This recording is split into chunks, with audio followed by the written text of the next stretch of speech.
see dead people. Put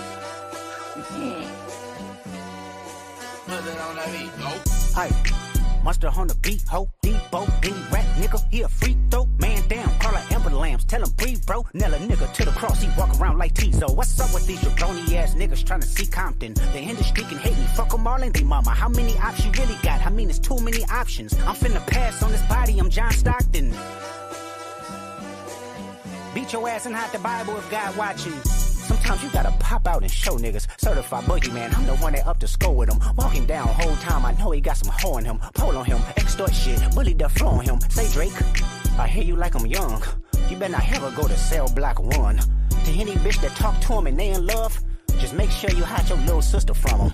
They tell me Chubb's the only one that get your hand-me-downs. And party at the party playing with his nose now. And Baka got a weird case, why is he around? Certified lover boys, certified pedophiles. Wop, wop, wop, wop, wop. That fuck him up. Wop, wop, wop, wop, wop. I'ma do my stuff. Why you trolling like a bitch, ain't you tired? Trying to strike a chord and it's probably A minor.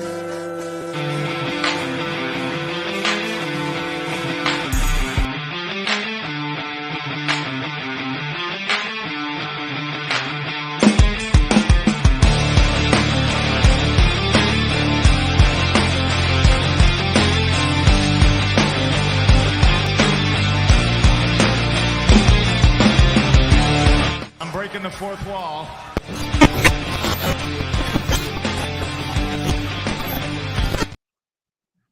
Greetings and salutations, everyone, and welcome to the Dirt Sheet Radio Raw Post-Show Rewind for May the 6th, 2024, brought to you in part by our partner, Comic Book Click, comicbookclick.com for all of your pop culture and comic book needs. And hey, they are our partner, and we are their wrestling partner. Make him your homepage. Check him out every day. John is always writing his ass off doing updates over there. Live updates during all the shows. So if you're busy and you can't watch Raw, you can get up to the date. Updates constantly. Sorry. It's exciting, guys. It was a big night. It was Raw. But yeah, so check out comicbookclick.com/dirtsheetradio. Our partner. We're free of the Zuck there. We can do whatever we want. We're free of social media there. It's just the internet. We are on the web. Like a spider. Like a wrestling spider. Anyway, yeah. Right. But gentlemen, let's introduce ourselves and hop into tonight's main event. What up, everybody? It's John Escudero here. You guys know who I am, and if you don't, there's no reason to, really. Caesar. How's it going, guys? As always, I'm Caesar, hanging out with these two gentlemen, talking about that amazing thing we like to call Monday Night Raw. Just like that main event. That was amazing. That's right. Tonight's main event, we had the Ring General Gunther taking on Sheamus in a first-round King of the Ring tournament match. Guys, fantastic match. John, I'm going to let you take the lead on this one, man. What did you think of tonight's main event? I was so looking forward to this when they announced this yesterday. I was ready. They announced the match started. There was 20 minutes left on Raw. I was like, yes, this is exactly what I want. I had not factored in how much commercials there would be. I'm like, fuck. It feels like I'm missing half the match. Damn it. Mm-hmm. They felt extra long. It was like, because I want to watch this match so bad, like every single second feels like a minute. But what I did see was excellent. It's exactly what I want to see. It's my favorite kind of pro wrestling. That's the joke about big, meaty men slapping me, but it's more than that. It was very, very, how do you say, it was very Japanese coded, you know, a lot of fighting spirit and a lot of strong strikes, and they were really beating the shit out of each other, as they've been known to do. I loved this match. I don't know how much, like, how else can we get these matches on WWE TV? Like, it can't just be Sheamus all the time. So I'm like, who else do we have to throw at Gunther to keep this stream of heavyweight wrestling, top tier premium heavyweight wrestling on our show? They've got big guys there. They got to stop playing with me. Well, I mean, you know, he's not quite the same size, but we do have ILJA DRAGUNOV on the Raw roster now. ILJA is the guy with the dog inside of him that's the size of Bronson Reed. But there's a lot of Bronson Reeds, and, you know, I'd like to see Corbin get in there with Gunther for 20 minutes and start throwing blows and change everybody's perception of who he can be as a wrestler.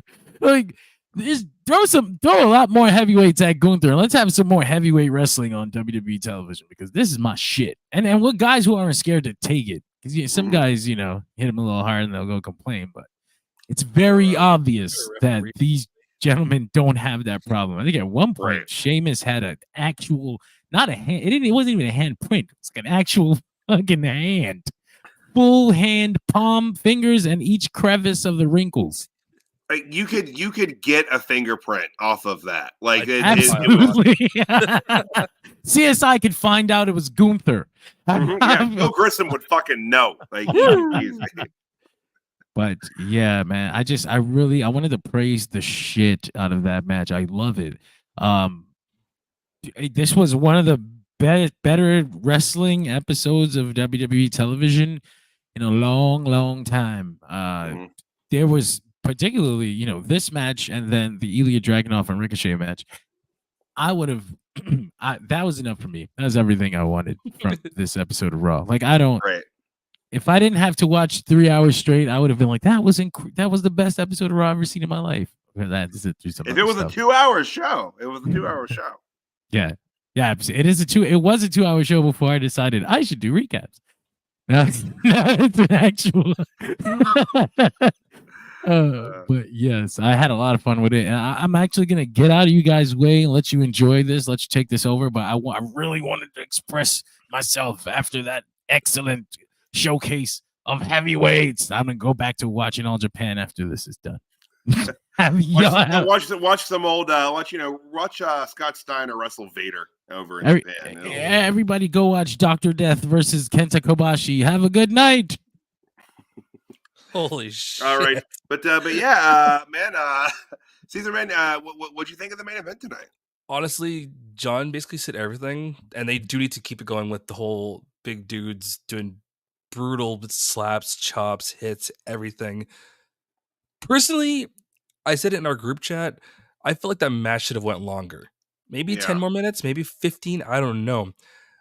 Shout out to one of our boys, actually, DJ Danny Ocean, actually said that we could have lost another segment earlier in the episode. We'll get to that one. And use that time for this match, actually, because that other segment, we'll get to. I left the room and went and got some more dinner. Instead of watching that segment. They could have cut back on some time on a couple of segments. But I feel like Raw almost feels an obligation to have a certain amount of non-wrestling segments. Can we scrap that? Well, I mean, we might be heading that direction. Don't get me wrong. Like, if they're gonna do talking segments, do them earlier in the episode, especially. Yeah, I did want to say, in regards to the time that they had on this match, kudos to Triple H and them for letting these guys wrestle to the actual literal last second. Like it ended like an episode of Dynamite. Like the fucking match is over. We'll see you later. Like we have 2 seconds left. Yep.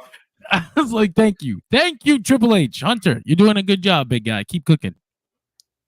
That guy's cooking like he's Gordon Ramsay, man. It's Raw. We'll see you guys next week. We're sorry. Yeah, I mean, it was an exhausted Gunther with the end logo coming up. Yeah, for a hot minute, I'm like, oh crap, man, they're gonna let them have some overrun. Like here we go. It's like I'm watching NXT. I mean, hell, with Dragunov and Lyra Valkyria on here, I kind of in some ways felt like I was watching NXT. Which one am I watching? Right? It's exciting. It's Raw. It's the rosters are officially locked in. But yeah, hell of a match. It's exactly what I expected it to be. Like I was saying, hard hitting, stiff, a banger, if you will.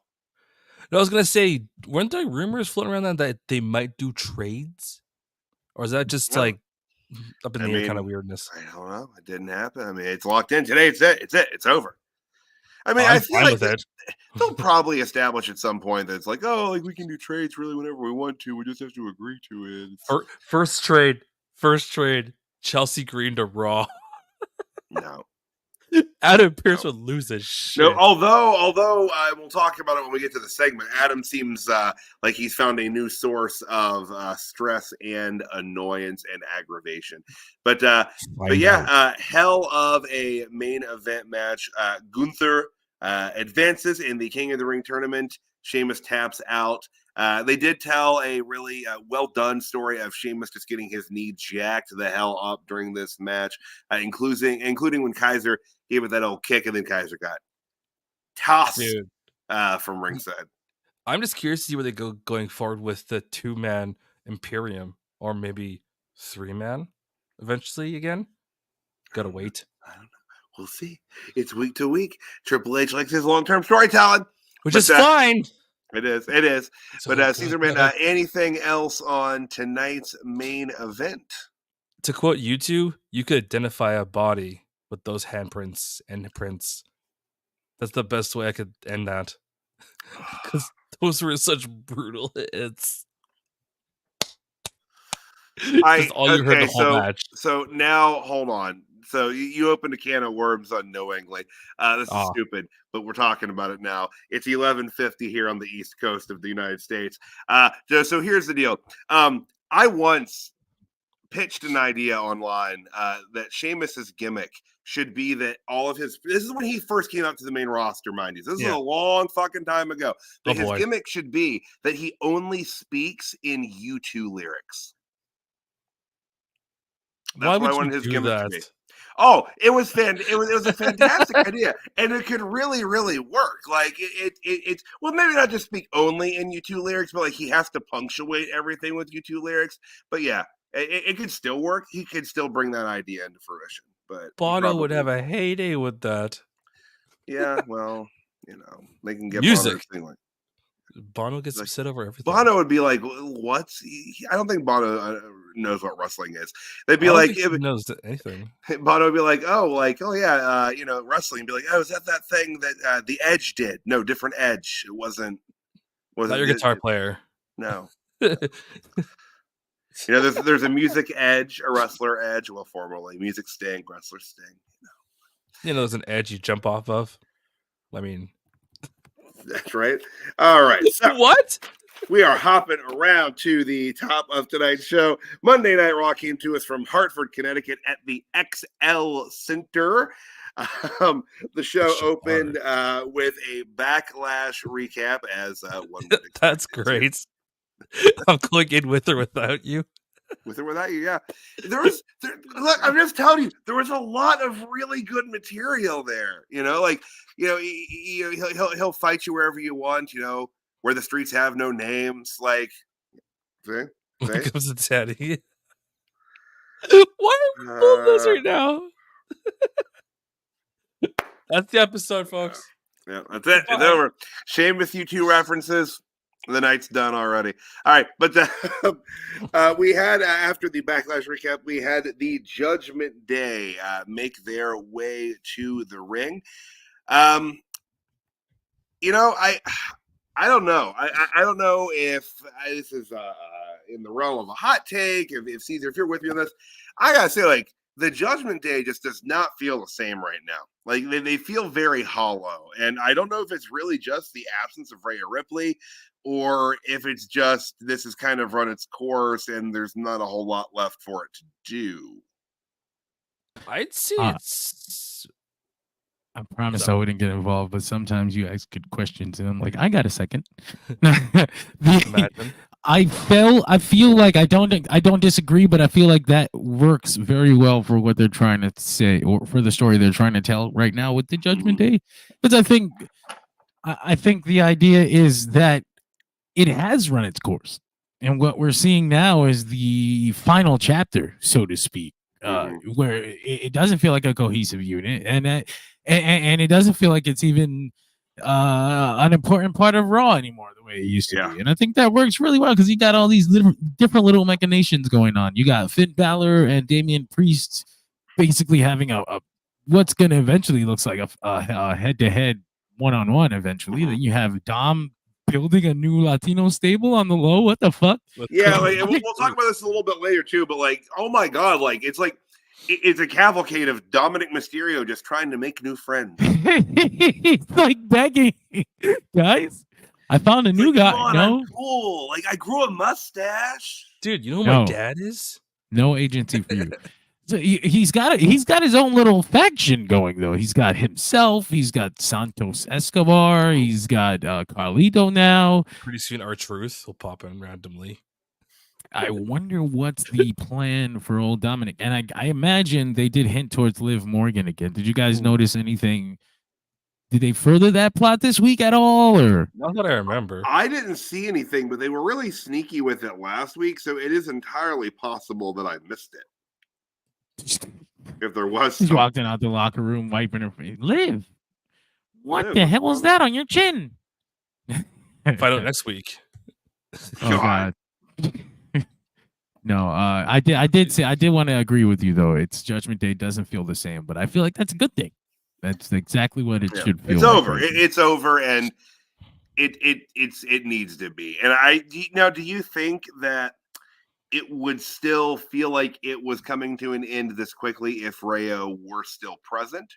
Or do you think they've sped this up because she's gone? It's like, she's going to be out for a while, guys, so fuck it, let's just break it and go on. That's kind of how I feel about it. Like they were already arcing towards Rhea breaking up, and then like essentially they probably had another story layered in here that they could have split this group into. And it looks like it's only 2 now, but it could have been 3. Mm-hmm. But we kind of just skip over the Rhea Ripley chapter. Like, sorry, we'll get. There's a way to throw it in the backside, and she comes back like Childish Gambino in that Community gif. Walks into the room on fire. What happened? Don't you watch the show, Rhea? It's been a year. Yeah, she just shows up still in the gear, like, and it's Where's only the clubhouse? R-Truth. It's just R-Truth. He's got a candle visual. we never found Tom or Nick. What a great Raw tonight from Carlos Davila Jr. Absolutely. I agree, sir. It was a good time. Again, it's just one of the Raws where 3 hours went by really quickly. There was a lot of wrestling, not as much wrestling as they advertised. And well, you know what? Actually, before we get into the rest of this promo in the first match here, I would like to address that. They advertised. Here it comes. 8 matches tonight. They advertised. Now, granted, They did. they only cut 2 of those 8. Now, I went to WWE.com during Raw sometime after 10 o'clock when I realized that they had, at some point, changed what they were advertising for tonight. Yeah. From what I can tell, around 6:30, 7-ish Eastern, it's what I could kind of figure from the time on it, they were advertising those 6 matches. But up until this evening, they were advertising 8, and we were very proud of them. Because it was going to be an 8-match card for a 3-hour show, which is a pretty solid card for TV. Yeah. Still 6 matches. They it was good, but just want to say, like, not cool, Hunter, not cool, man. You're playing with our feelings. Like, could have shaved some time off some segments, like this opening segment we're talking about right now. Oh, also, man, Damian Priest, this outfit. Oh, you were there live? Hell yeah, man. Ooh. Damian, the vest with the chains, and then the button up. I'm not sure what in the From Dusk Till Dawn he's going for with the outfit. He's never beating those bisexual Undertaker allegations. They're never going away. Racing them. That good. Like, that's great. Campeon. It's like it's going deeper into it, man. Every single week. I mean, fuck, just lean into it. The internet's for it. We're here for it. It's a good. But if he goes into it, wouldn't that stop people from like using it? Because then he'll be like, "Oh, I'm part of it now,and then they'll go in the opposite direction. That does make it not cool. Maybe that's what he's trying to do. He's leaning that hard. That's what. Get out. Give it time. But Finn Balor states that due to the non-medical clearance of Drew McIntyre tonight, he would have a bye. Again, he wasn't referencing bisexual Undertaker. That's not the the kind of bye he meant when He said bye. He's like, I was gonna say he already has a bye. right? It's his buddy. oh, Right there. But no, I thought it was kind of weird that they did that because they had already announced yeah, like that it wasn't going to be Drew McIntyre due to him being injured, that it was going to be main event Jey Uso. But live at the Open, they acted like that hadn't been all over social media already. Like Adam Pearce hadn't put out like a reel or a TikTok or whatever the hell the kids are doing these days. It was already out there. We knew about it, but hey, it's live TV. You're gonna know what you're gonna do. But that brings us to main event Jey Uso taking on Finn Balor in the opening first round match for the King of the Ring tournament. Jey Uso picks up the win here in just about 14 minutes. Finn Balor loses again. I'm not surprised. Yeah. Well, again, that kind of just furthers the issues that they're having within the Judgment Day. I was more excited about the fact that all of a sudden Drew showed up, elbows all taped up and braced, however you want to call it. Mhm. And Jay was ready to like not throw hands, but just like, I'm watching you, bud. Especially in this situation where he was taken out and now he's a replacement. Mm-hmm. And I did like that they still found a way to involve Drew, even with him not being able to work the match tonight. And I like that they're keeping fire on the He and Jay story, as well as the He and Punk story. It's interesting how they're able to keep all these irons in the fire when you don't even have all of the men wrestling. And in this case, that's the crazy two of part. the three weren't wrestling. See, I'm going to say this now, and people can quote me or snip this or whatever you want to call it. Why do I feel like every, like TikTok-y or Instagram-y or whatever the hell they call it? Oh, I thought you meant like neutering a dog. No, that's next episode. No, no. How much do you want to bet every match going forward that Jay's a part of, Drew's going to be there somewhere in some way? Just like lurking, creeping. Not costing him the match, just getting there and being the asshole that just shows up. Yeah, top of the ramp, in the crowd, up in the skybox, somewhere. Hell, go sit with, if he's crazy enough to, go sit with Pat McAfee. Pat will welcome him gleefully. Yeah, and a quote he said, I'll tell you about later. But that's what I'm going to say now. He's going to be there for every match and just be there. I'm saying that now. But maybe, yeah. So little distraction there, protects him a little bit. Jay advances, which is interesting that Jay advances. So do you presume that means that Drew McIntyre would have advanced had he been cleared to wrestle tonight? I don't know. I feel like if Drew was there, Punk would have gotten involved. But since it was Jay, that Drew they kind of shifted it a little bit. Okay. Like it was one of those, not Vince ideas where he phoned it in, but like Hunter was like, okay, shit, we got to rewrite it, but make it good. We can't just go like, here, we got to do something. Well, and they had to, card subject to change a couple of matches tonight, as we'll get to it in a little bit later. But Asuka also, I was surprised about the Asuka. I was too, not medically cleared to wrestle, so they had Dakota Kai take her place tonight. But we'll talk about that a little bit later. But good match, great opener, good pace. I don't know if it's that we're coming off of Backlash with, I think, arguably the hottest, loudest crowd. I mean, it's not even arguably. It is on record as the loudest crowd in the history of professional wrestling. And in French, they mentioned it. Right. It's like, so it's true. It's in both languages, right? We got French and English on that. But like, so maybe it's that. But man, this crowd just did not seem with it tonight. They did not seem into it. They were just, I don't want to call them dead. Like they were, reacting and, whatnot to certain things. But like, it didn't have that, even close to a lively feel. And again, we are in that post WrestleMania time frame. But man, those like overseas PLE crowds, holy shit. Why is David saying this stuff? I'm actually all for the 3MB reunion because I want Heath Slater to have a job in a major company. Take care of his kids. Don't forget that. Hey, I'm a West Virginia boy. We got to stick together, me and Heath. Pinesville, brother. You guys got T-shirts made too? Interesting enough, I will say, sadly, I don't currently have a Heath Slater T-shirt. I need to. You just got to ask Heath Slater to watch our show and send you one. Give him your size and your address. Done. But not on the stream. Not on the stream. Yes, exactly. But oh god. Yeah, but great opening match. Jey Uso advances. Immediately following the match, Drew McIntyre, full of anger, piss, and vinegar, charging backstage, talking to Scrap Daddy Adam Pearce, and gets in his car and speeds off. And as soon as he pulls out, wouldn't you know it, just the damnedest timing, CM Punk pulls in right behind him, finally having escaped WWE headquarters.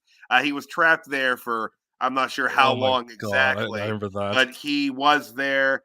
He was planning to just become the Phantom of WWE Titan Towers. It didn't quite work out that way. He was able to find people and escape and again drive to the arena there tonight. He asked the general manager to tell the truck to hit my music. I got something to say.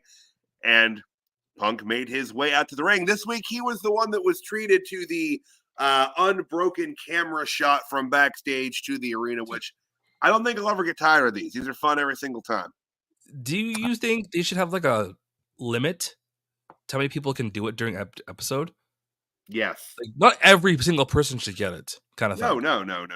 It needs to be a thing. It's like it's probably gonna be one of those things where it's regarded as a relatively like big thing when you get to be the person that gets it. Not like it's like, oh, like you're main eventing a show, you're getting the walkout camera shot.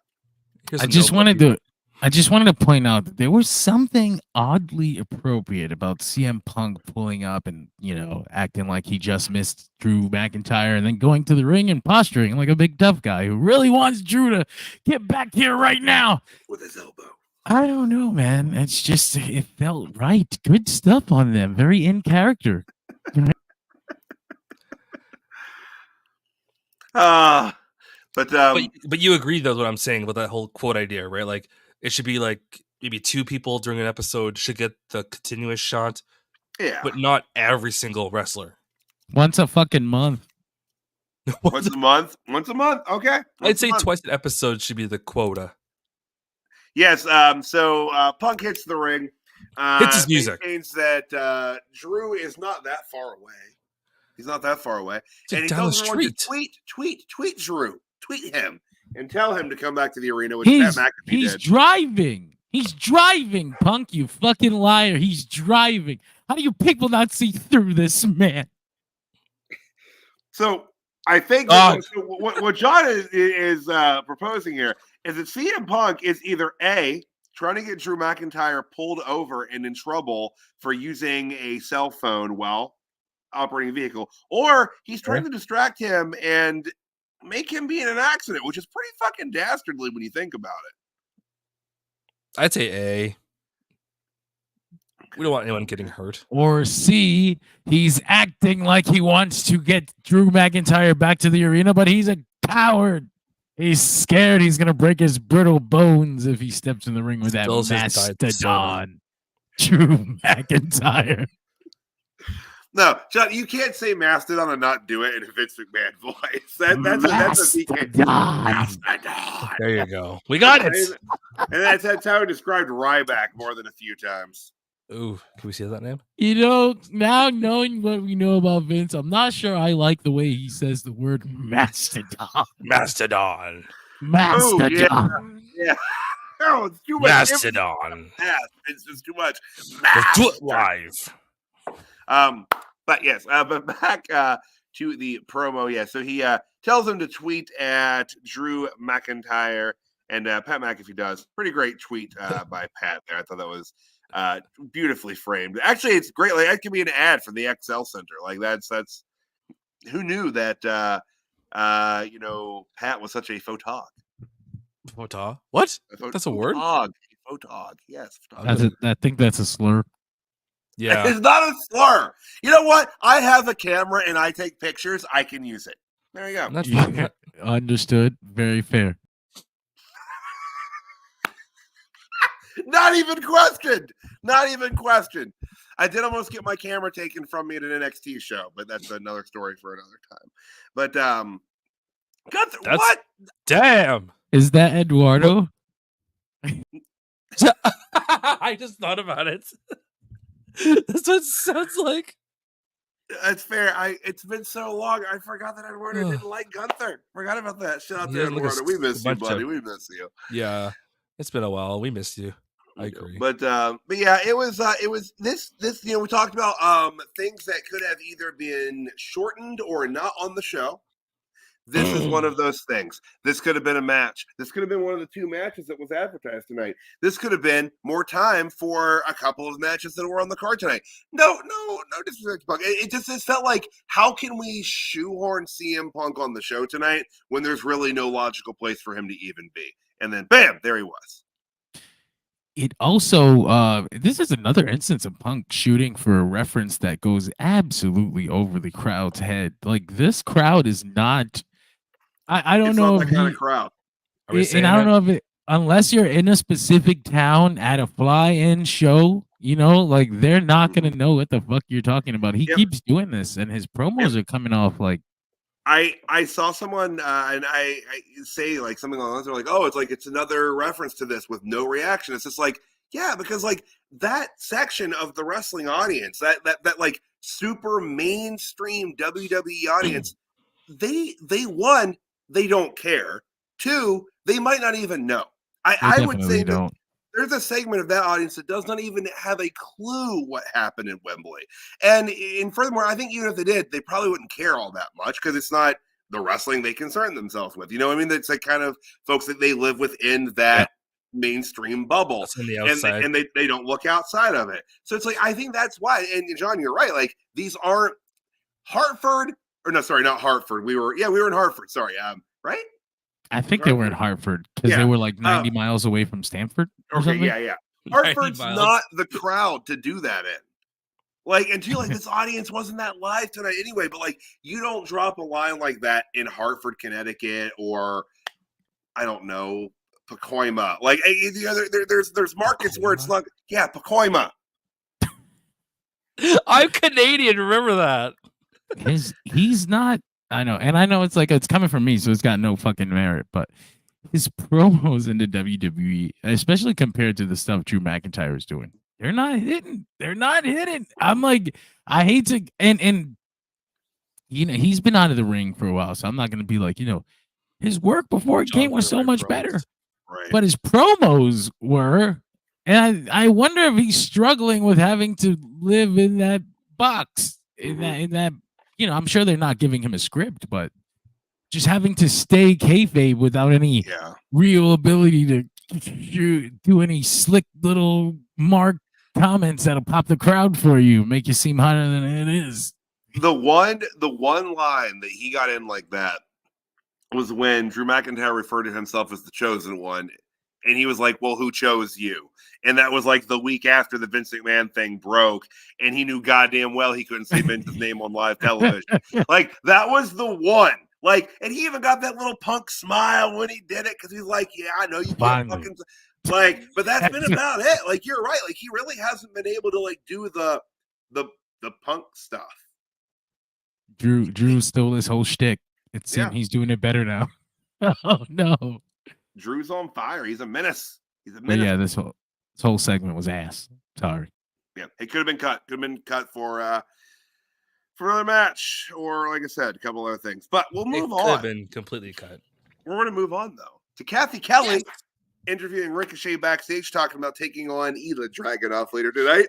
Excuse me. In this first round of King of the Ring tournament matches. Braun Strowman showed up and hugged him and said it was great to be back home, and said that he stood up to the Judgment Day because he doesn't like bullies, and that's great. It's a good message for the kids. And then Braun told Ricochet, he said, "Good luck, kiddo. Go get him, or go get him, kiddo." So I had to Google. Same age.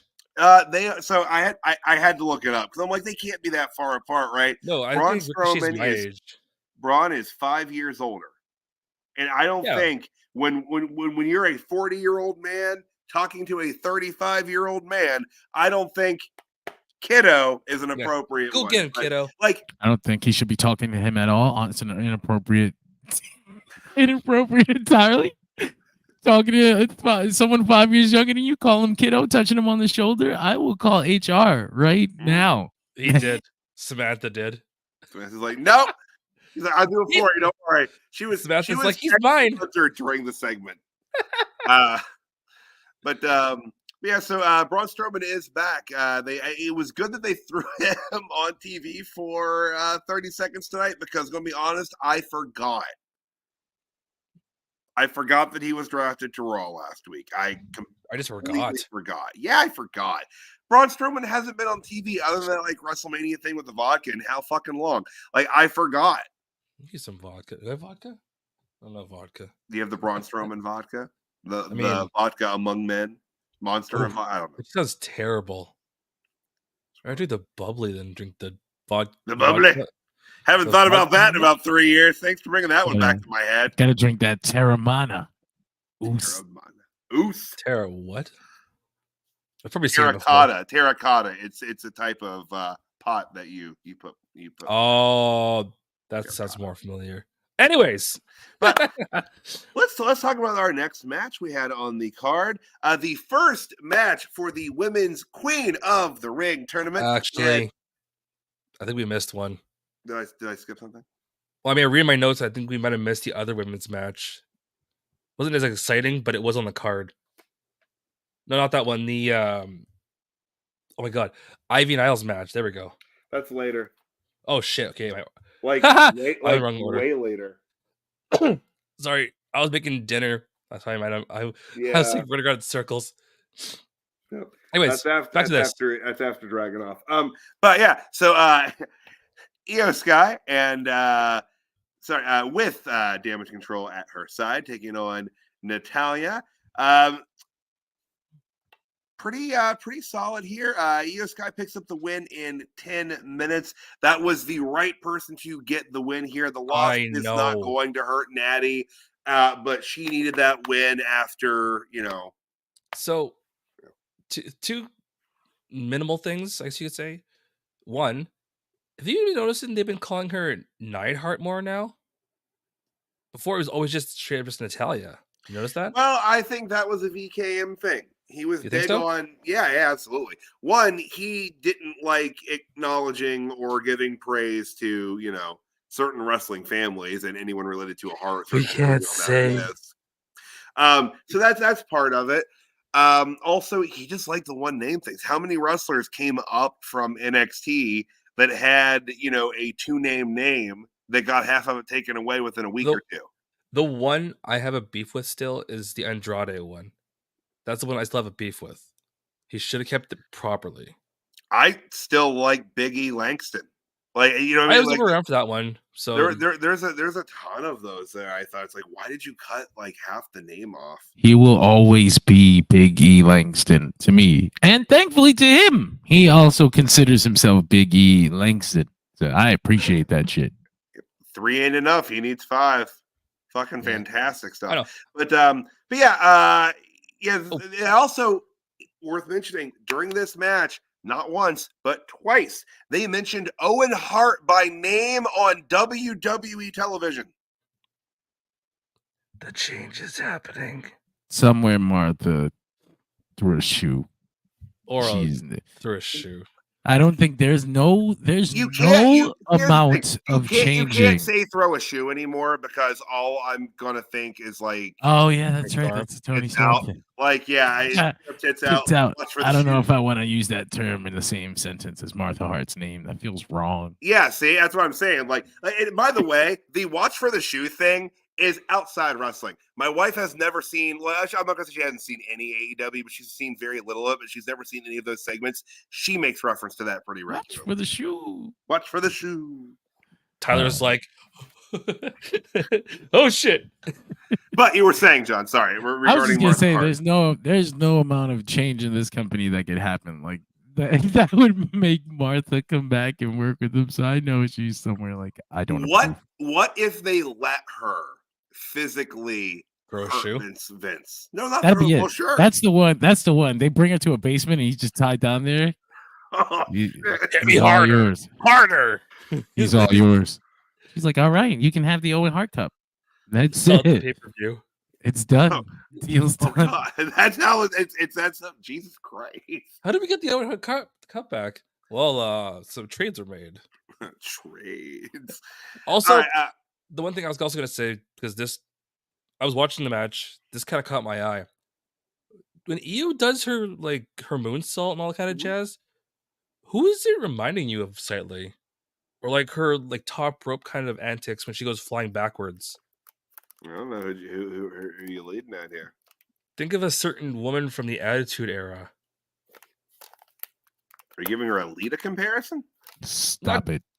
Not saying like she is like that. I'm just saying it's just cool to see how she goes flying when she goes backwards. It's cool. I think you see a little red hair dye in someone's hair and you just go straight to Lita. That's what I think. I was a Trish fan growing up, not a Lita fan. Racist. Yes, it is. Yep, absolutely. 100% racist.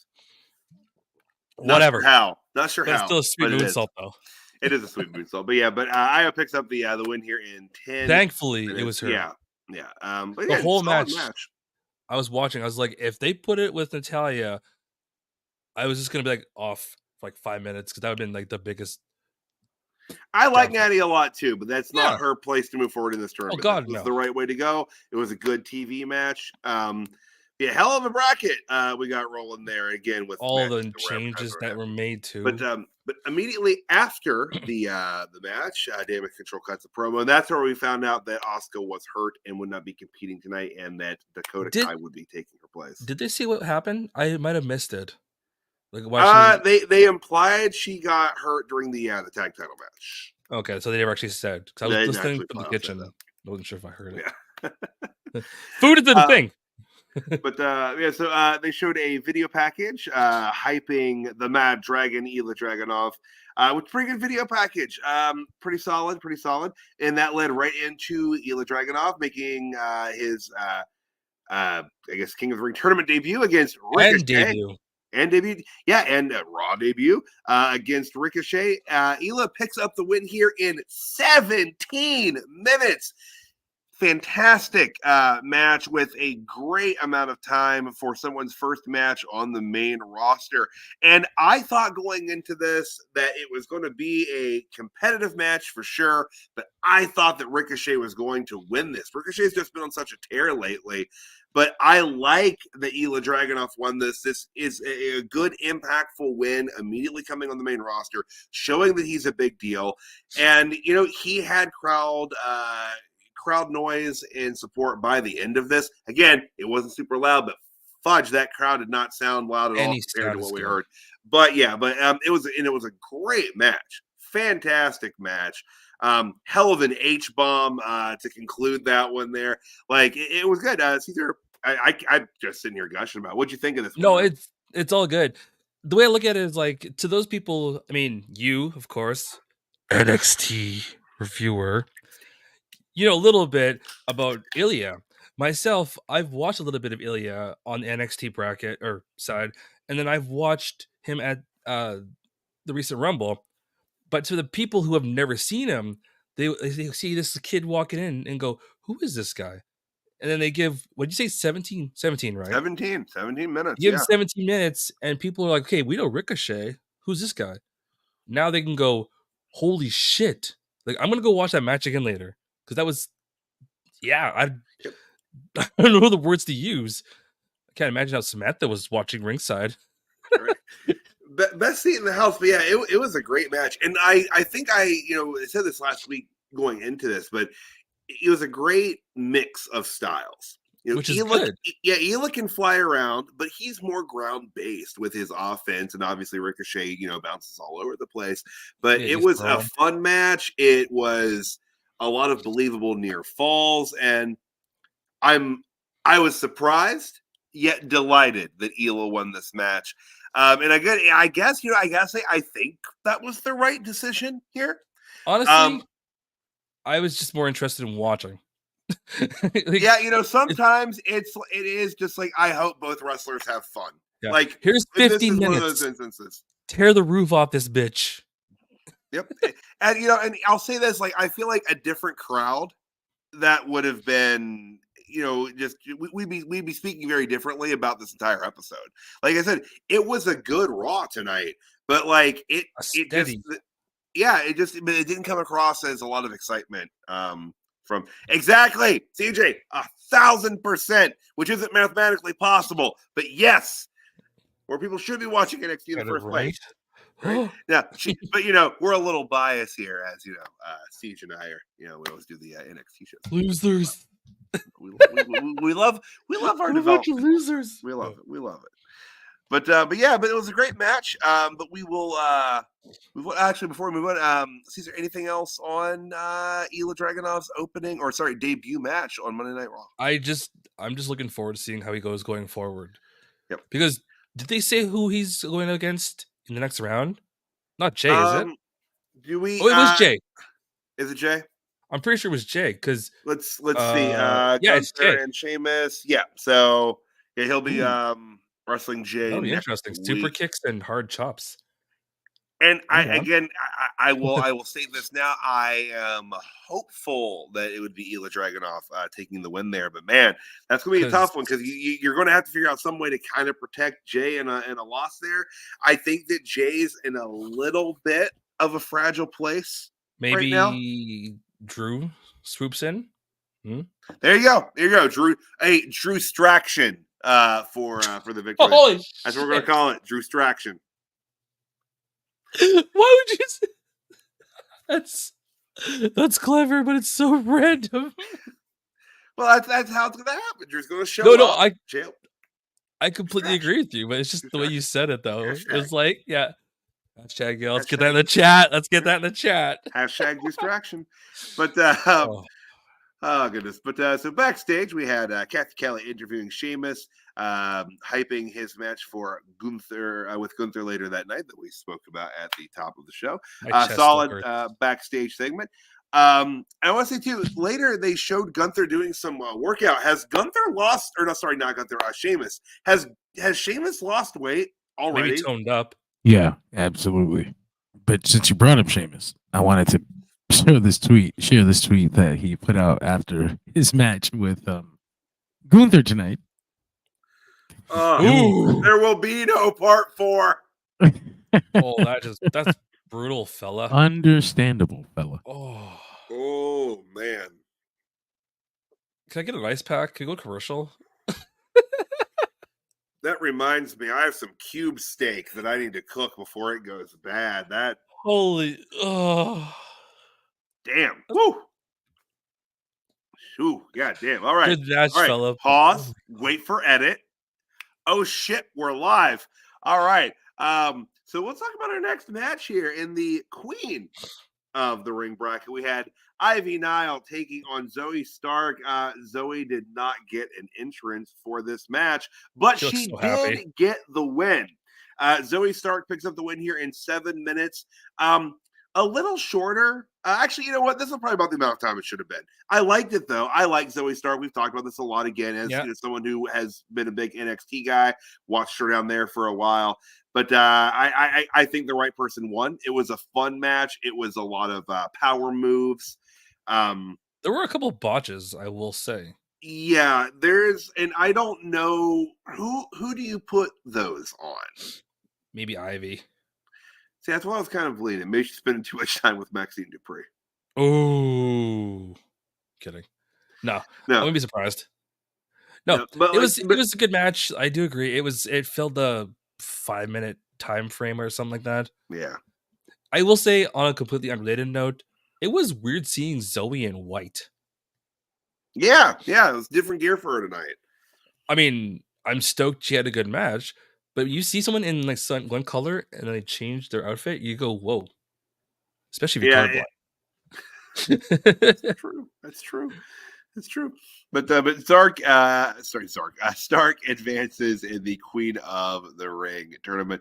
It would be nice if the crowd was a little more emotionally invested in these sorts of things. But again, like Stark, I keep saying that, Jesus. Stark, I feel, kind of struggles to get a big reaction in most venues that they're in. And Ivy's just still so new. But I mean, it's time here. I just remember, just as my notes, I just remembered to get this quote. It was the quote about saying that so that Zoe Stark, she had Ivanel upside down for the suplex, but she held her up there so long. Pat McAfee said, if she holds her up there any longer, this will be called Tuesday Morning Raw. And I was like, wow, that's actually smart. You know, while you're on that, did you find Pat more tolerable tonight? That's a polarizing thing to say, because it's like he would be like, he sees something really funny and then completely shit the bed. Right. And then repeat. So it's like, but you can make an argument that that's a step up from just like shit the bed. Like he's getting some decent lines. Shit the bed. Right. No, I'd give him brownie points here and there.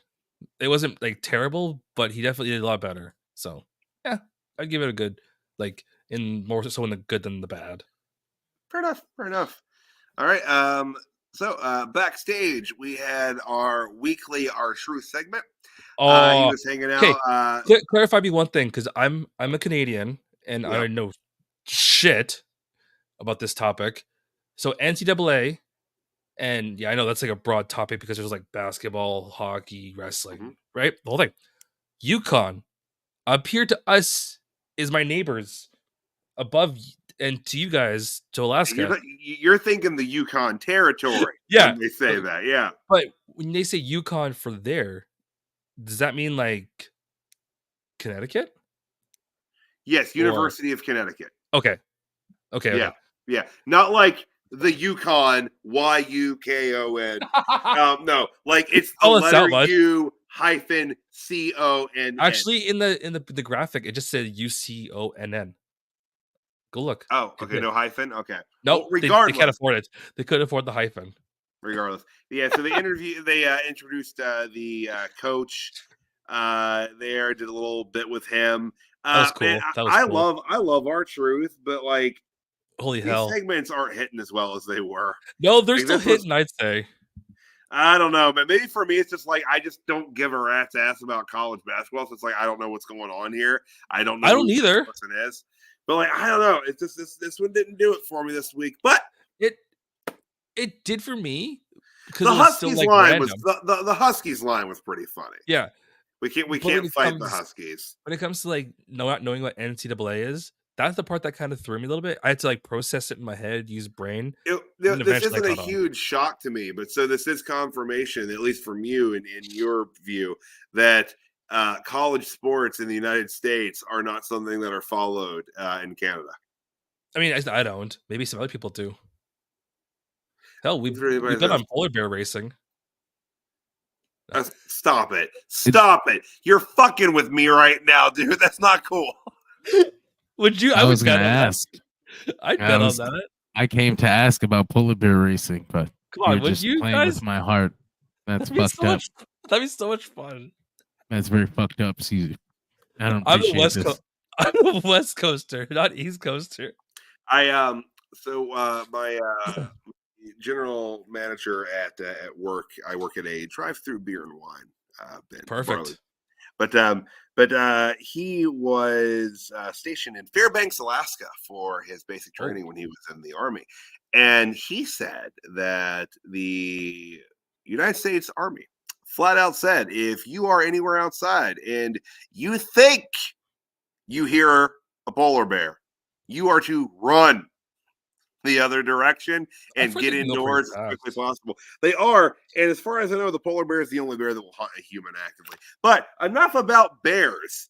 This is wildlife. This is harkening back to, and you can Google this, kids. It's fun to watch. The WWE Saturday morning show where Daniel Bryan, it was Daniel Bryan then, not Bryan Danielson now. He was on commentary talking about bears for a good 5 minutes. It's a good time. Google Daniel Bryan bears.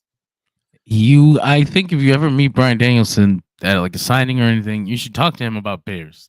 Does he really like bears? Is this real? He loves bears. That's not a joke. That is a thing. That is a thing he has carried with him. That's awesome. He's a big bear guy. That's actually multiple skits. There's the Saturday Night Slam commentary. There's a skit that he did where he wrestled a bear in a hallway.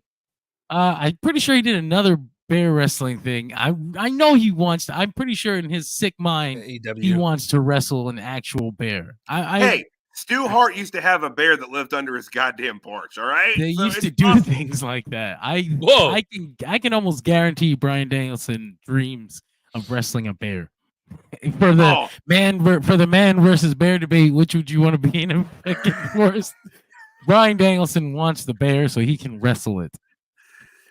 Oh, that is awesome. I've not been this elated to find out a piece of personal information about a wrestler since I found out that Kevin Owens loves going to zoos. Like, I haven't been this giddy about something since then, which that is a fact, by the way. He loves zoos. Well, Yeah, I heard that. let me ruin it then. His other favorite thing is flaccid penises. I don't joke. It's a weird Wait, thing. He loves. Wait, are we joking talking about Bryan flaccid Danielson or Bryan KO? Danielson? I don't know if Kevin Owens seems like the guy to. Well, I know that, and my God, I don't reference that I watched Total Divas very often, but I did. But when they were all renting a bus together, one of the rules that Brian put down was that there was to be no erections on the bus. and that's the way it was worded. It wasn't no sex, it was no erection. And so Because he's fast a forward, fucking. fast forward, Uso and Naomi are doing their thing and end up getting interrupted. Brian's all pissed off about it, and he's like, "I said no erections on the bus," and Uso's like, "Oh, cool. No, we just started. It wasn't a problem then." And then Naomi gets pissed off. It was a whole thing, but good That's times. incredible. No erections on the bus. Yeah, he also no that shitting means on the that bus. he- That was the other thing. That means that he found a way, brainstormed a way, most likely, probably with his wife, on how to pitch a flaccid penis storyline on this reality show. That is the extent of Bryan Danielson's love of flaccid penis humor. I respect it. He must love Game of Thrones then, right? Like That's that super. was like, That's the scene in Superbad. The guy's obsessed with drawing dicks on his desk. Do you know what foods are dick shaped? All the good ones. Oh, fantastic. I didn't think we were going to get a super bad reference tonight. Didn't think we were going to talk about Bryan Danielson loving bears. I didn't know he really loved. This is fantastic. This is the beauty of live radio, ladies and gentlemen. That's the beauty of this. But hey, let's hop back into Monday Night Raw. Talk a little bit more about this. We had Chad Gable making his entrance. Couple things real quick about Chad tonight. One, earlier tonight when CM Punk made his way to the ring, you could hear Chad Gable screaming at Alpha Academy and moshing them for something. And when he saw Punk approach, he stopped, smiled at Punk, and they fist bumped, which I found to be interesting. So just saying, CM Punk approves of Chad Gable's cruel and mean and unusual methodology here. Yeah. Also, when Chad came out, straight into the music, no shoosh. Thank friggin' God, no shoosh on that. That's it. Yeah, but he didn't say it. He didn't say thank you, right? He didn't verbally say thank you. No peace and sign. There was no shoosh on it. So, which is interesting. He's a heel, but they're like losing the most annoying shit about him. But I'm all for it. Like, be a serious heel at least. I can't take him seriously as a heel right now. We'll get there. It's going to take him some time. But so they had him make his entrance, and they cut briefly backstage to the Judgment Day and Finn Balor and McDonough apologizing to Priest. And it's and this is what we talked about earlier. This is when Dom brought in his new buddy Carlito. I give it a month or so. I give it a month, maybe. And something's gonna happen. Like you guys said earlier, there's gonna be something going down. Please shave that mustache off. It looks weird. Well, that's pretty strong stash, man. It looks like it's been drawn in. Like I don't know. You know better than I do. It's facial hair. So, yeah, I was gonna say, but when it's all together, it's a beard. I actually just had this discussion the other day with the wife. I'm like, no, I don't have a mustache, because I was ragging on Dom's mustache. I was like, I don't have a mustache. I have a beard.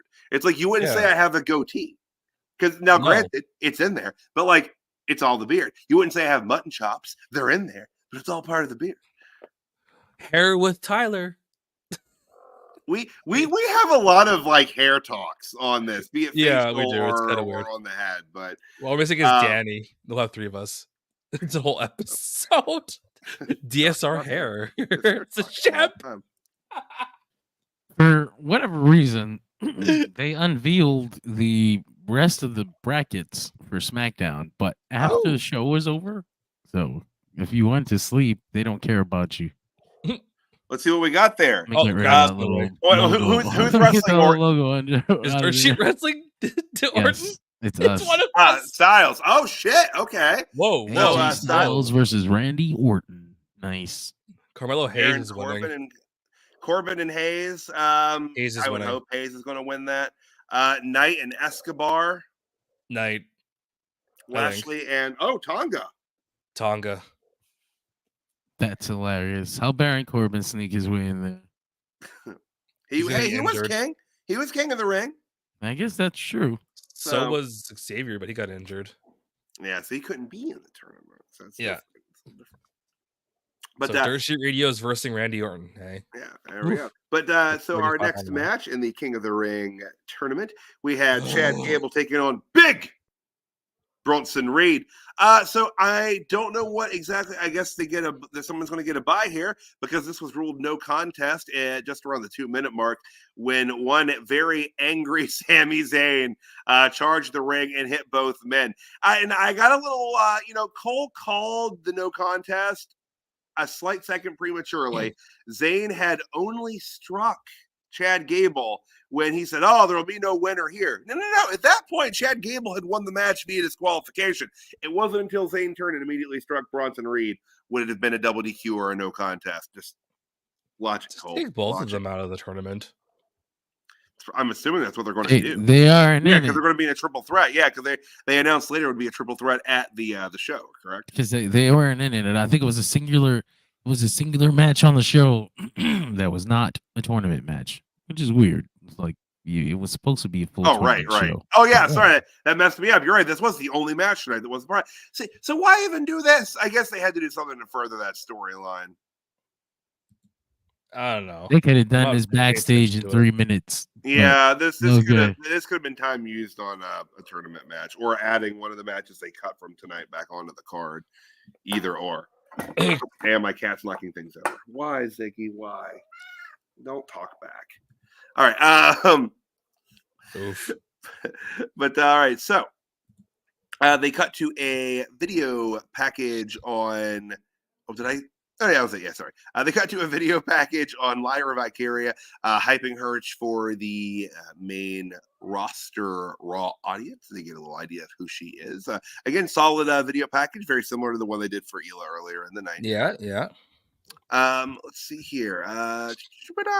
This is where that one thing came out of nowhere. That segment that could have been cut. Yeah, be more specific. Are you talking about? Yep. Oh yeah, you cannot cut the world champion.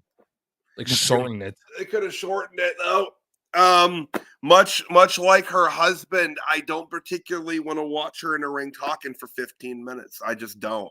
I like Becky, but I will say I don't think she's a 10-12 minute promo kind of wrestler. Maybe in like a 1v1 promo kind of thing, sure. Yeah, it's a little bit different. Not the I'm going to come out and give this kind of promo. I just think she speaks in a unnatural way. But I've said that before, and I stand by that. The crowd almost turned on it.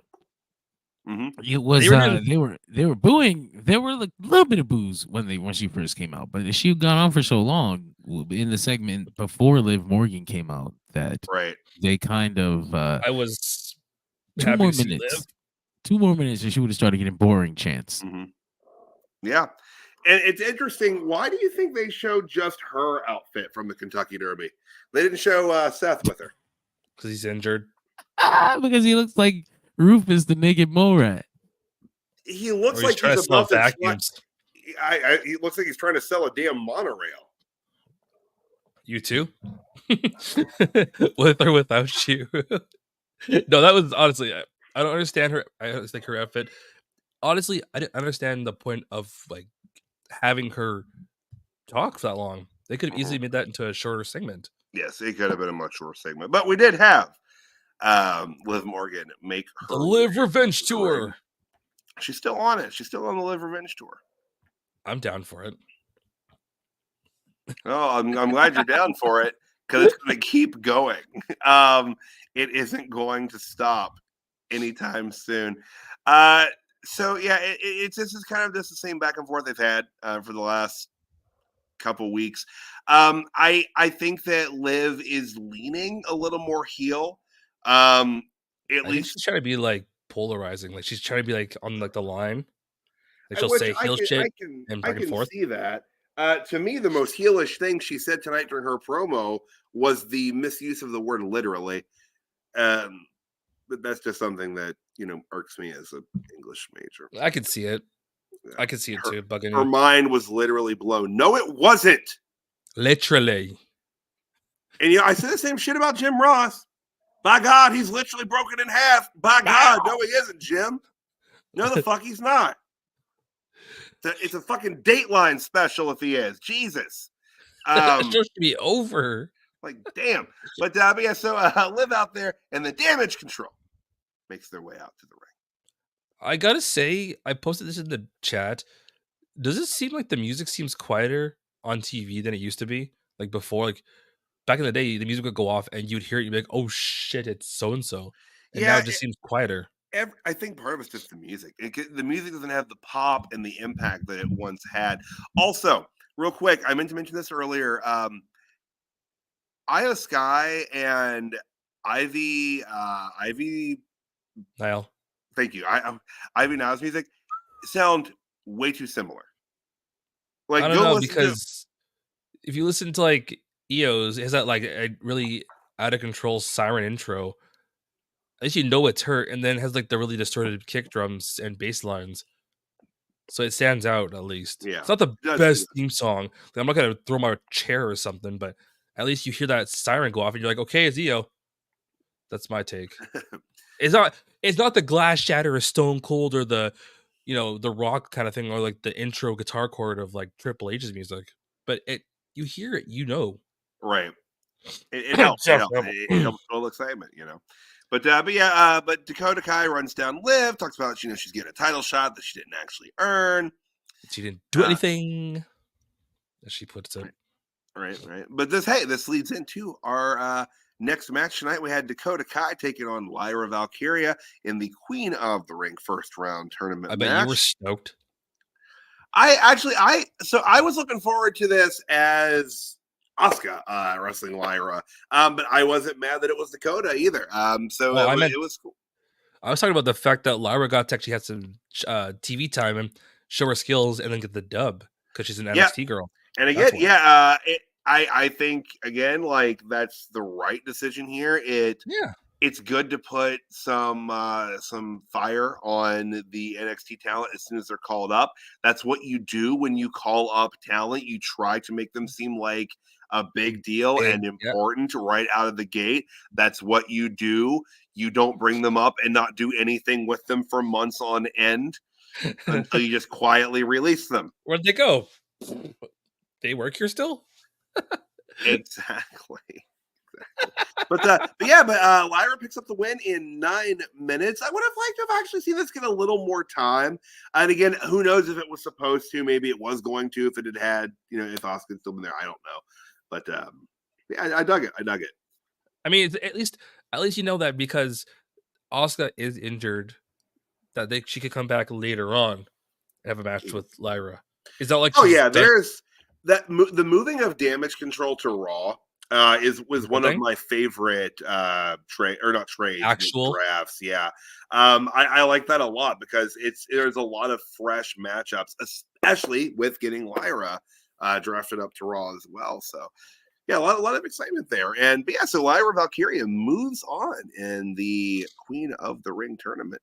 Fantastic for this. But yeah, like I said, we were also tonight originally supposed to get Shayna Baszler and Zelina Vega, which I'm assuming, unless they have a way that Vega kind of irks a win there, I think it's going to be Baszler, even though Vega is the defending Queen of the Ring. Wouldn't it be insane if Vega did win? No one would expect that to happen.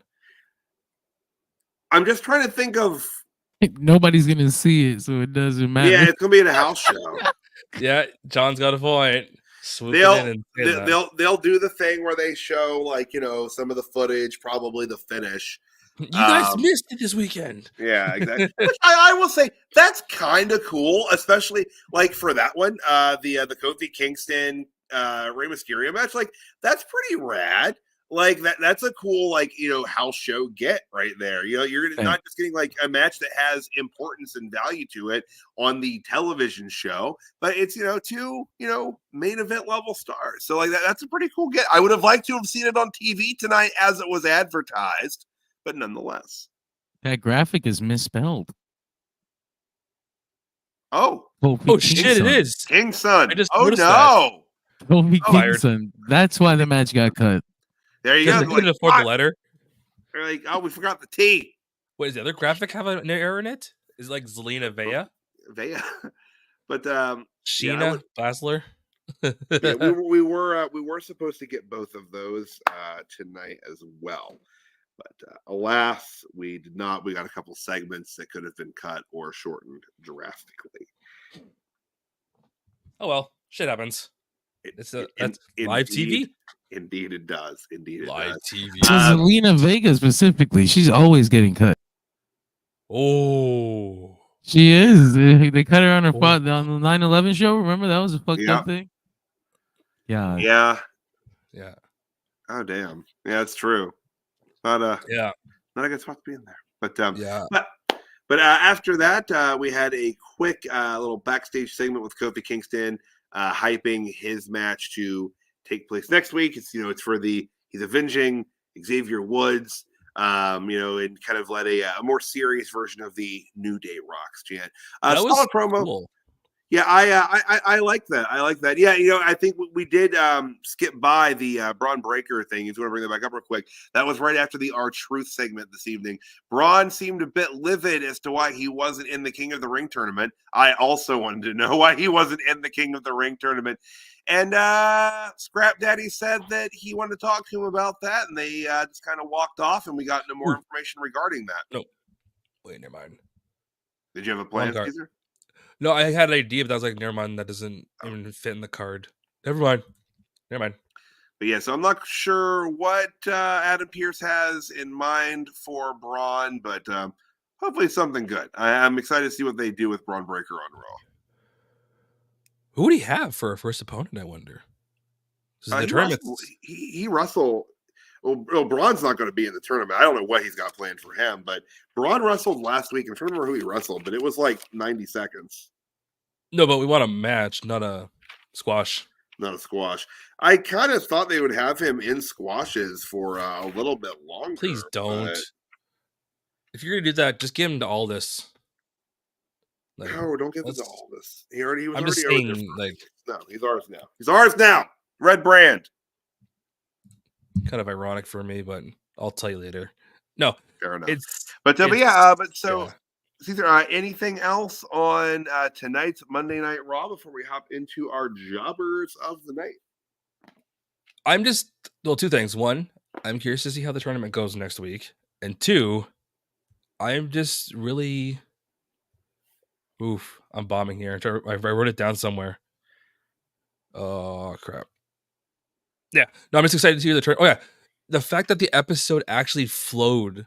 It wasn't like I had to like force myself to sit up, or I had to like, okay, I'm gonna go for a lap around my house and wake myself up. It was more like I'm gonna run, do this thing, and then come back and watch, and try not to miss like little bits of the episode. So kudos. It did. It had a good flow. I think a large part of that was there was a very clear match structure. Thank God. Like 6 announced matches, which they usually have that, but like it just felt so much more structured. Like there was a purpose, there was an overall story that they were telling from start to finish tonight, and it was a well put together Raw. I think it speaks well for this being the first.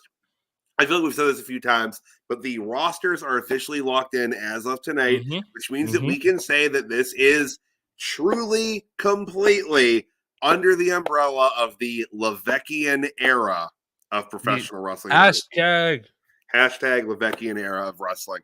But yeah, so this I think speaks well, and I look forward to the future there. But hey, let's talk about our jobbers of the night tonight. Ooh. I don't know if this is going to be polarizing or hot take-ish. I'm going with Damian Priest tonight. Ooh, do tell.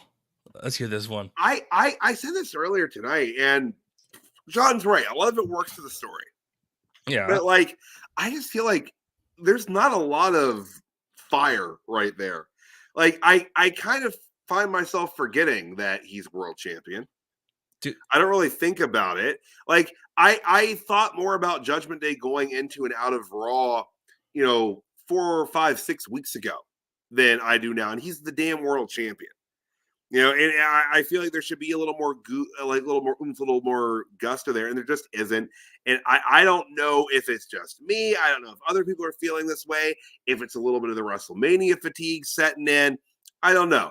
But they need to get him a really compelling feud to defend that title, or hell. Like, maybe there's no plan for him to really keep it that long. Maybe it's going to Drew McIntyre as soon as he's healthy and get back in there. I don't know. But and the outfit. You're not gonna let that go, are you? No, it didn't look good. It was a weird mix of shit. And again, I know that's coming from me. I'm wearing a flannel and a Pro Wrestling on NES shirt. So like, who am I? Who am I to say? But like, do better. Do better. So you're basically saying that you want to give them like 2 months and then it's like, that's it, right? Kind of thing? Or maybe even a month? No, like if they can do something that is exciting and compelling, cool, go for it. Tell a good story. But I don't know, like it's almost like they had to get the belt off of Seth, but they wanted to do a good story with it, so they didn't want it to go straight to Drew. They needed him to get screwed over by Punk to continue that story while Punk was still recuperating and now Drew's recuperating. I don't really know if they had a plan with Damian Priest as champion. I think they had a plan as a short-term plan, not a 9 months to 2 year kind of plan. It was more like a 2 month, if that. Yeah, and also too, I talk about how I don't really like hearing Becky go out there and cut those like 10-minute middle of the show or opening show promos. I don't like watching Damian Priest do that either. I would rather them at the start than like the latter half of the show. Yeah, but again though, like we've had so much of Judgment Day doing that over the last year. That I think it's made it a little burnt out. Man, I'm just a little fatigued with Judgment Day. I don't know, but nonetheless, Damian Priest, Pat McAfee. Let him do a promo. Hey, then he'll do my jobber of the night again. Generation. You're right. Jobber of the Leveckian era. But just Caesar. Jobber. Right. Honestly, I know either you will do it or John will do it. Pull up that shot of Sheamus because that shit is the jobber of the night. His chest is the jobber of the night? Well, like Sheamus, we're getting completely like his chest, dude. Like, however I saw I picked that picture, like it looks brutal. Raw meat. Looks like raw meat. Oh Lord. Yeah, like oh my god. He did good tonight. Like he did amazing. He was great. It was a hell of a match.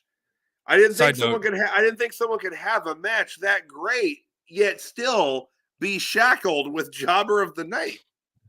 Side note, you ever see his videos on YouTube? He has Sheamus? Yeah. No. He has a whole Celtic warrior workout series. Pretty cool, actually. Some of the side guests he has. Side note, Rhea Ripley is one of them. Ah, right on. It's pretty bitchin'. So whether you work it or not, it's just cool to watch some of the people he brings on there. But always entertaining. Yeah. Always lots of side projects wrestlers always have their hands in. Oh, this one's cool because there's one where it's him and Cesaro. Or sorry, Claudio Castagnoli. It's fun. I'll say this: it's way more fun to say Claudio Castagnoli than it is to say Cesaro, and I thought that forever. Claudio Castagnoli. Don't ask me to spell Castagnoli; I'm a terrible speller. But like, I always liked it. So very European. I'm trying to spell it right now in my head as we speak. But hey, we'll move on to our megastars of the night. We didn't actually Caesar, my man. Who'd you have tonight as your megastar of the night for May the 7th? Actually, I guess it would have been May the 6th, 2024. It is now. I was gonna say it's 1 a.m. here on the East Coast, folks. If she was on the show, I was gonna make a joke and say that she's my megastar, but she's not on the show, so that still won't work. But I'm gonna give it to Ricochet and ILJA for that match. That was a good debut into a King of the Ring tournament. And again, I'm curious to see where they go, because aren't him and Gunther on the same, or no? Yeah, are they on the same side of the bracket? Like the no, they're not. It'd be Kofi and Mysterio against Gunther. That's what it is. Okay, so they're going to keep them apart a little bit longer then.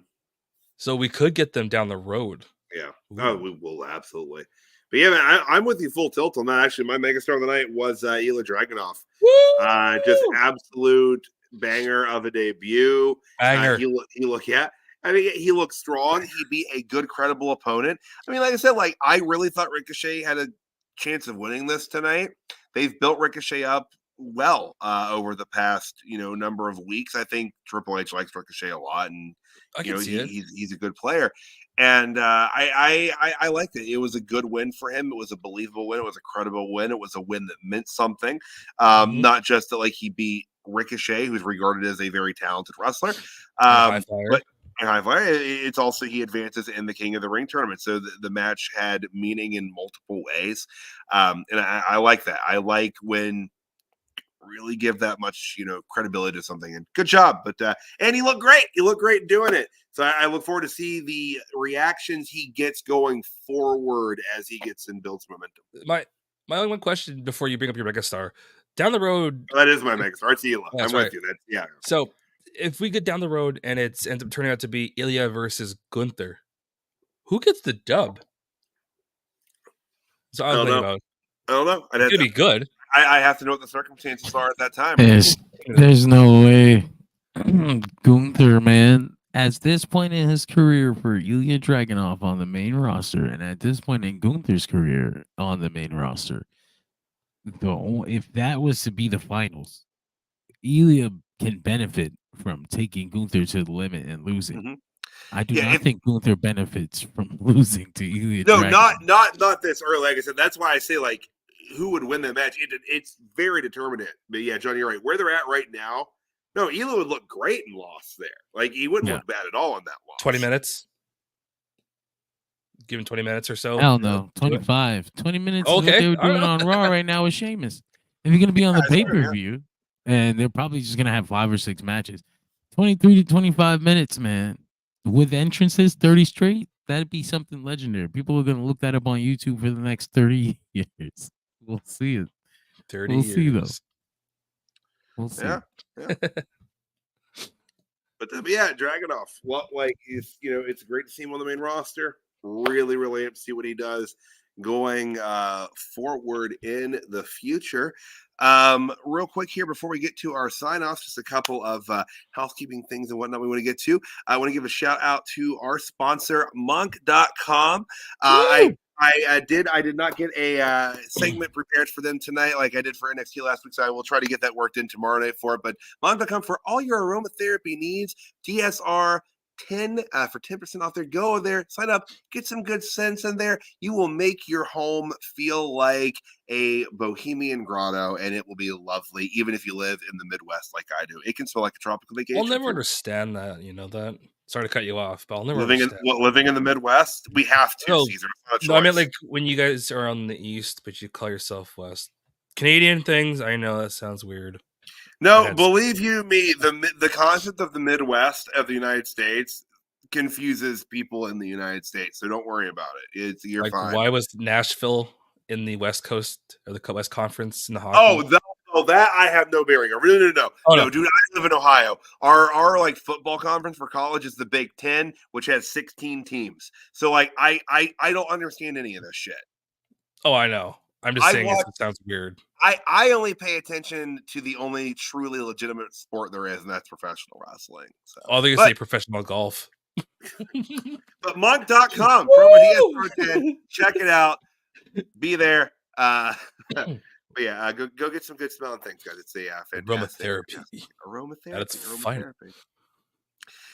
Also, Dolphin Pod, our original podcast home, and we were still there, and we will always be there. They have tons of different podcasts that you can find and listen to, and we are the delicious wrestling nougaty center sitting there in the middle. So check out Dolphin Pod anytime you get a chance. Also, Shop DSR.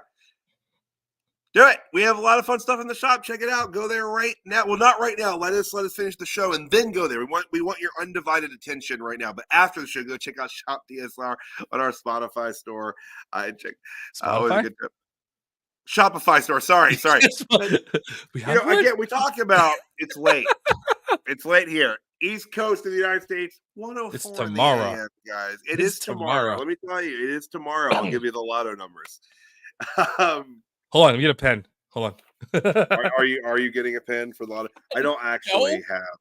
Okay, because I want you to know that that's not actually something I can. Oh man, there goes half the fan base. I thought you had the lotto numbers. Yeah, I'm sorry, I don't.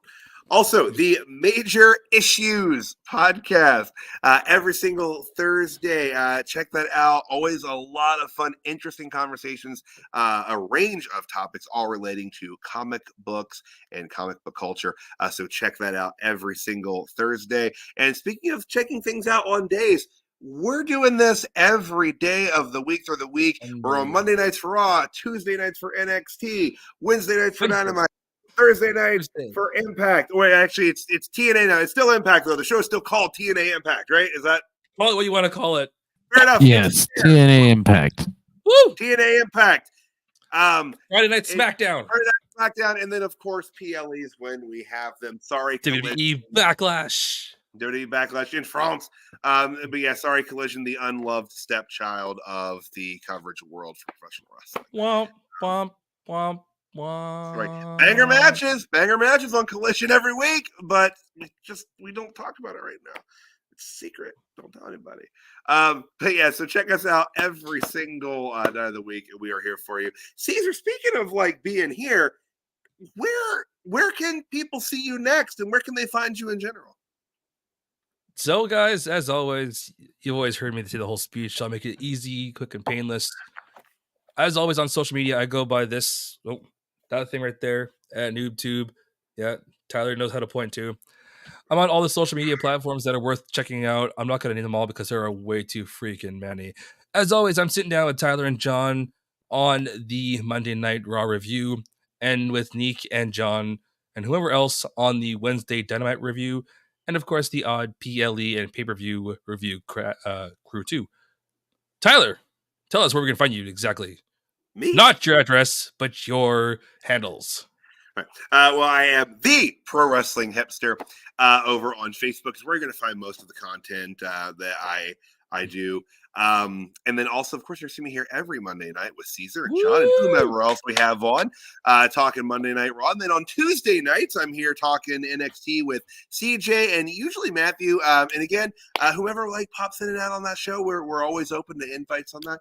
And again, PLE's always there for those as well. I did have to miss the Backlash show over the weekend, unfortunately, but you and CJ and John, you guys had a good show, though. You got a double dose of Canadian power there.